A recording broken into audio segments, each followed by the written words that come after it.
सिमरी थाने में बतौर थानाध्यक्ष पदस्थापित प्रशिक्षु डीएसपी आशुतोष कुमार के द्वारा उनके मित्र की कथित हत्या मामले को लेकर मृतक के पिता ने एसपी से मुलाकात की तथा उन्हें आवेदन देकर न्याय का अनुरोध किया। उन्होंने कहा कि उनके पुत्र की हत्या की जांच बेहतर तरीके से हो, यही अनुरोध उन्होंने पुलिस अधीक्षक से किया है। साथ ही उन्होंने यह सवाल भी उठाया है कि आखिर कैसे वह बिना छुट्टी लिए और अपना सर्विस रिवॉल्वर लेकर कोडरमा चले गए थे। आपका आरोप है कि प्रशिक्षु डीएसपी के द्वारा आपके बेटे की हत्या कर दी गई है। ये कोई सोची समझी साजिश के तहत से मामला हुआ है, क्या कह रहे हैं आप? और आप बक्सर आए हुए हैं। हम उसी के संबंध में बक्सर आए हुए हैं, एक लिखित आवेदन लेकर के कि एसपी साहब से मिलकर उनको आवेदन दें। लेकिन मुझे मालूम हुआ कि एसपी साहब किसी मीटिंग में गए हुए हैं, वो शाम तक आएंगे। मैंने हेडक्वार्टर डीएसपी साहब से मिला, उन्होंने कहे कि ठीक है, आवेदन लेकर आए हैं तो आवेदन आप दे दें, मैं साहब तक पहुंचा दूंगा। मेरा कहना है कि मेरे बेटे के साथ जो कांड हुआ है, हत्या किया गया है, प्रशिक्षु डीएसपी आशुतोष कुमार को एक तो बिना इजाज़त के अपने पिस्टल को एक स्टेट से दूसरे स्टेट ले जाना बिना अनुमति के गैरकानूनी है। दूसरी बात है कि बिहार शरीफ कहकर उन्होंने है जो कि कोडरमा ज़िले के चंदवारा थाना ले जाकर उन्होंने अपनी पिस्टल से हत्या कर दी। अभी आप बक्सर आए हुए हैं, क्या एसपी से मिलने के लिए क्या आपका आवेदन है?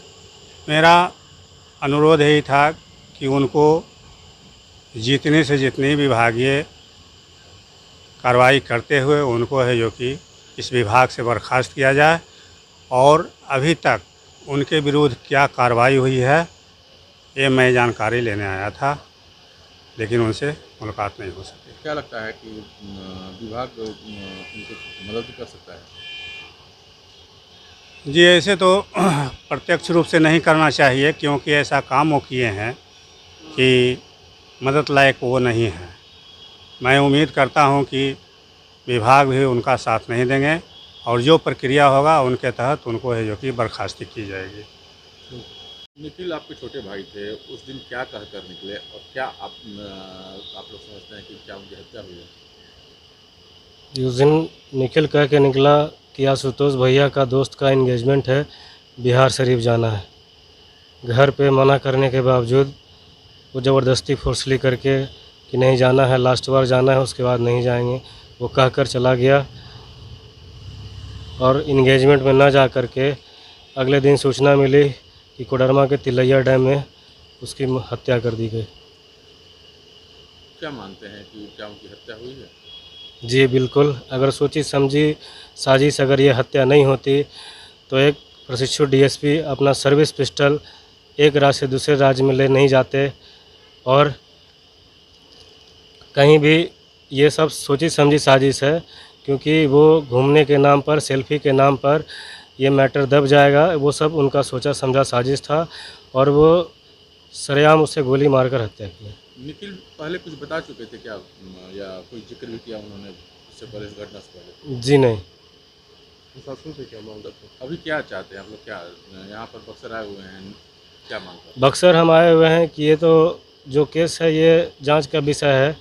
हम बक्सर एसपी साहब से यही गुहार लगाने आए हैं कि ये जो केस है इसमें डीएसपी प्रशिक्षु आशुतोष कुमार के द्वारा या उनके पिता के प्रभाव के द्वारा इस केस के साक्ष्य के साथ छेड़छाड़ ना किया जाए और हमें पूरा न्याय मिले, एसपी साहब से हमें मदद मिले, यही हम निवेदन करना चाहेंगे बक्सर एसपी साहब से।